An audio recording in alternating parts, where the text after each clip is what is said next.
afternoon. The time is 12 o'clock. Welcome to Champion World News at 12. I am THERESA Adeyemi.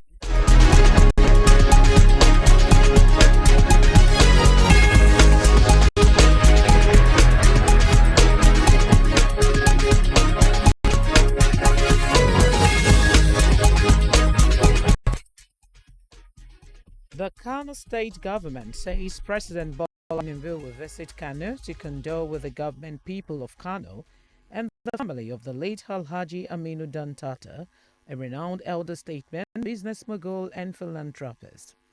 This is contained in a statement issued by the governor's spokesperson, Sunusi Bature, in Kano on Thursday. He said the visit was a show of national unity and respect for the people of Kano and the legacy of the late industrialist. Governor Abba Yusuf has called on the residents to welcome the president warmly and in an orderly manner, in line with the state tradition of hospitality and respect for leaders. The visit followed the recent passing of Alhaji Aminu Dantata, whose legacy of service, generosity, and investment has had a lasting impact on countless lives across Nigeria. Security and logistics have been put in place to ensure a smooth and dignified visit.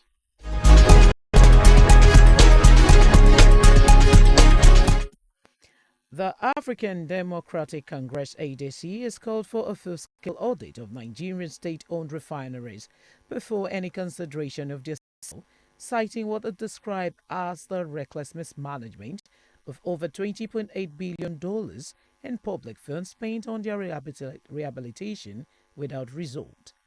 In a statement signed by the party's interim National Publicity Secretary, Bolhaji Abdullahi, the ADC expressed concern over recent disclosures by the federal government and the Nigerian National Petroleum Company Limited, NNPCL, indicating their plans to fully privatize the nation's refineries. The party described the proposed sale as premature, suspicious, and potentially criminal, coming shortly after the government claimed that some of the refineries had resumed partial operations. And I quote, "It is deeply troubling that after spending over $18 billion across successive All Progressive Congress APC administrations and an additional $2.8 billion under the present government, there is still no tangible improvement in refining capacity. Now the same government wants to quietly sell off this asset. Nigerians deserve to know what exactly is being sold, scrap or sold asset," the statement read. End of quote. The ADC questioned the sincerity and transparency of the Bola Ahmed Tinubu administration, warning that the approach could lead to undervaluation and sale of national assets to cronies or even to themselves under the guise of reform.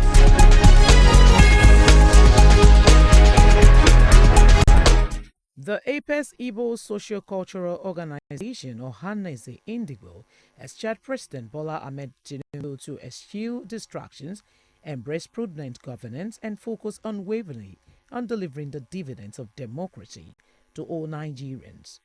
According to the socio-cultural organization, the future of Nigeria depends not on political theatrics but on the resolute commitment to service, development, and unity. They also expressed profound bewilderment at the apparent unease within the presidency concerning Peter Obi's political influence, especially given that Senator Dave Umahi, a distinguished and accomplished governor of Ebonyi State and chairman of the Southeast Governors Forum, serves in President Tinubu's cabinet. The exemplary records of Senator Umahi, which surpass those of Peter Obi in both governance and regional leadership, should reassure the presidency rather than foment anxiety.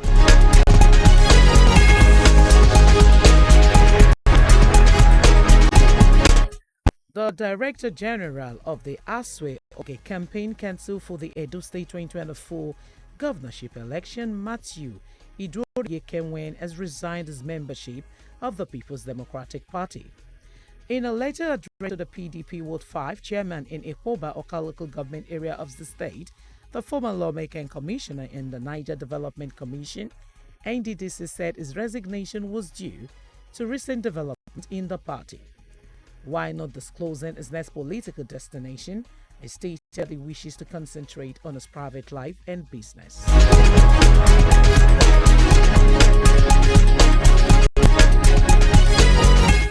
Medical doctors in Ekiti and Ondo states have opposed the new directive from the federal government concerning the review of allowances for health workers, branded it obnoxious and a violation of existing agreement. Chapters of the Nigerian Medical Association NMA in both states have pledged to resist the policy, warning that failure to withdraw the circular within the 21-day ultimatum issued by the national body could trigger a nationwide strike. According to NMA leaders, the circular undermines long-standing agreement on salary relativity between doctors and other health workers.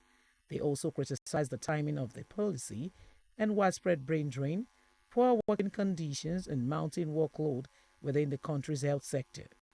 The NMA's national leadership had earlier issued a 21-day ultimatum to the federal government demanding the withdrawal of a circular released by the National Salaries, Income and Wages Commission on June 27, 2025. The circular with a reference number SWCX04X21811-646 outlined a revised allowance structure for health workers. Speaking to journalists on Thursday, Ekiti State NMA Chairman Dr. Ifedayo Adeyemi urged the government to stop the circular before the expiration of the 21-day ultimatum. Adeyemi described the directive as a flagrant contravention of the previous collective bargaining agreement that emphasized the existence of relativity in the remuneration of doctors with others healthcare workers.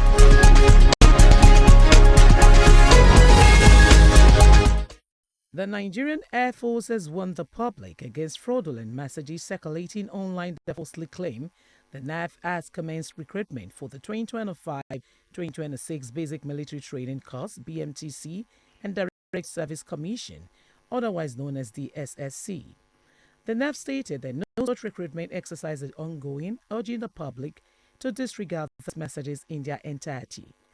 The Air Force, in a statement on their X handle, emphasized that its recruitment and enlistment processes are free, transparent, and merit-based. The NAF also disclosed that it does not charge any fee at any stage of its recruitment and does not engage third parties or agents for enlistment.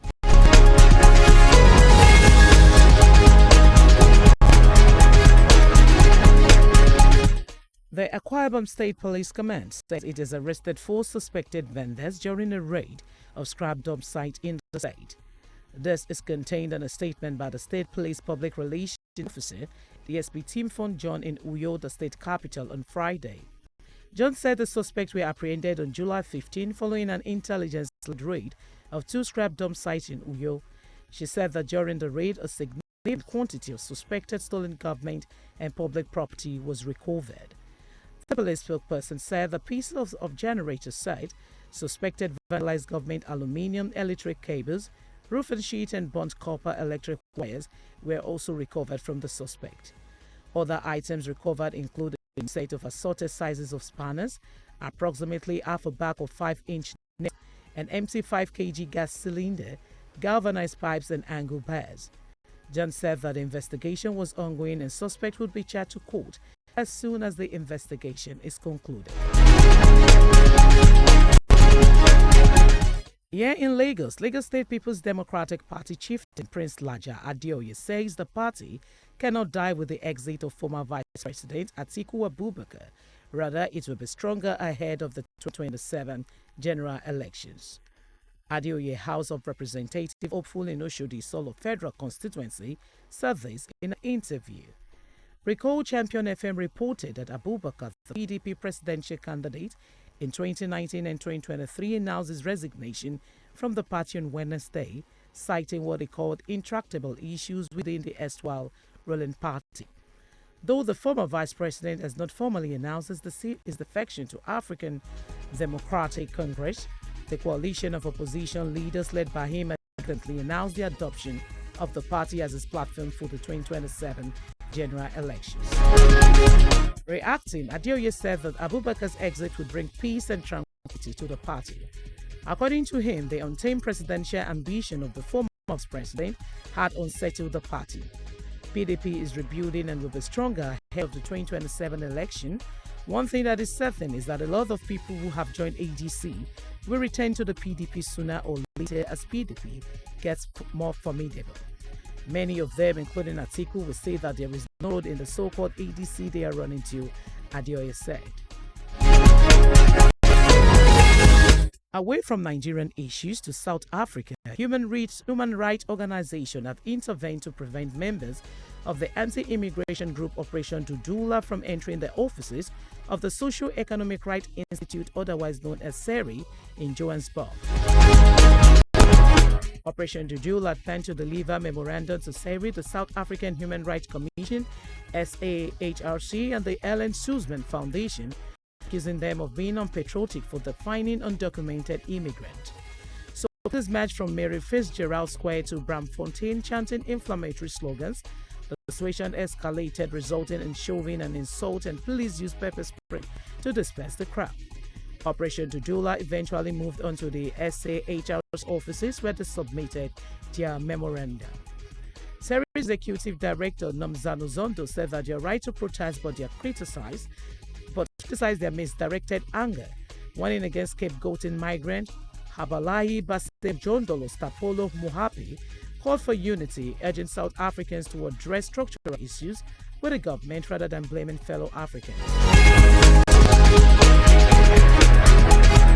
In Liberia, hundreds of Liberians flooded the streets of the capital on Thursday, chanting enough is enough and demanding accountability from President Joseph Boakwai's government. The demonstration, led by opposition figure Mobab Molo, marks the most visible protest since Boakwa took office last year, promising reforms and better living conditions.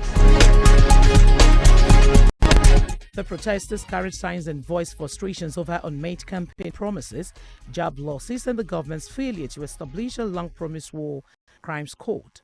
One of the protest's central demands is justice for victims of Liberia's brutal civil wars.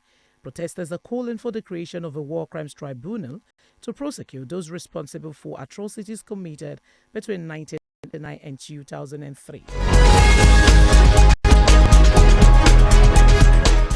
In Ukraine, Russian drone and bomb fire killed at least 6 people across Ukraine's east and south, local authorities said Friday, as Russia resists U.S. President Donald Trump's call to halt his invasion. Moscow has escalated long-range aerial attacks on Ukraine's towns and cities, as well as frontline assault and shelling over the past weeks, defying Trump's warning it could face massive new sanctions if no peace deal is struck. The latest strike killed at least 3 people in the Dnipropetrovsk region, an important industrial mining territory under increasing pressure from Russian attacks. And I quote, administrative buildings, the shop and private houses have been damaged, Governor Sergei Lysak said on Telegram, after a morning drone attack caused a fire to break out in the region's Kamyansk district where 2 were killed. From the exciting world of sports, Snoop Doggy has become co-owner of championship side Swansea City in an unlikely alliance between the world of rap and football, the Welsh club announced.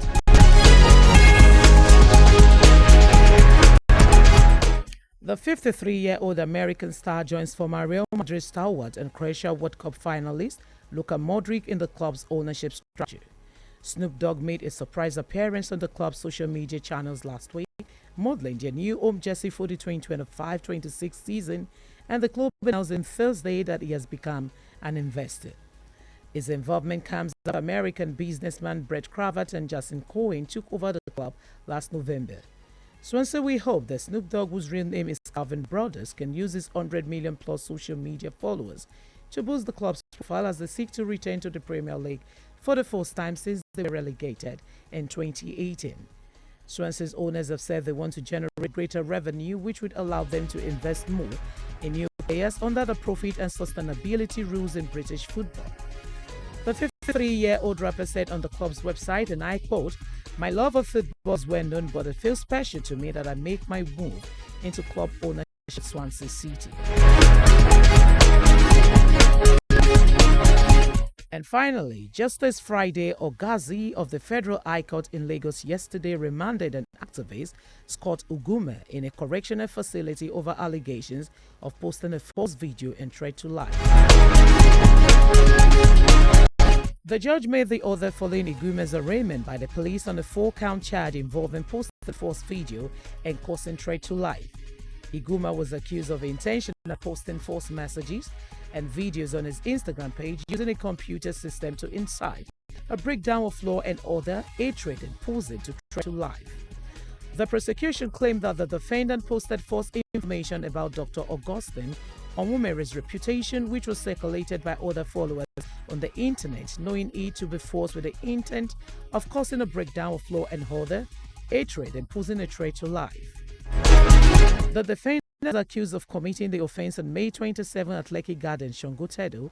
One of the counts read that he intentionally sent a message through Instagram with over 1 million followers. The message captioned, and I quote, "If anything happens to me, P1 is the #1 suspect. If anything happens to my family, nuclear and extended, hold P1 responsible. Even if I fall sick, hold P1 responsible." End of quote. According to the police, the offense is contrary to Section 24, subsection 1, subsection B, and punishable under Section 24, subsection 2, subsection 2 of the Cybercrimes Prohibition Prevention Act as amended 2024. He pleaded not guilty to all the counts. Following his plea, the prosecuting counsel, Mr. A. Nwabushi, requested to remand the defendant in a correctional facility, pending the determination of the suit targeting the defendant of flight risk. And with that, we draw the curtain on Champion World News at 12. Don't forget to join us for our Metro News at 3 p.m. and at 7 p.m. for our Yoruba News. Many thanks for listening. I am THERESA Adeyemi. Good afternoon.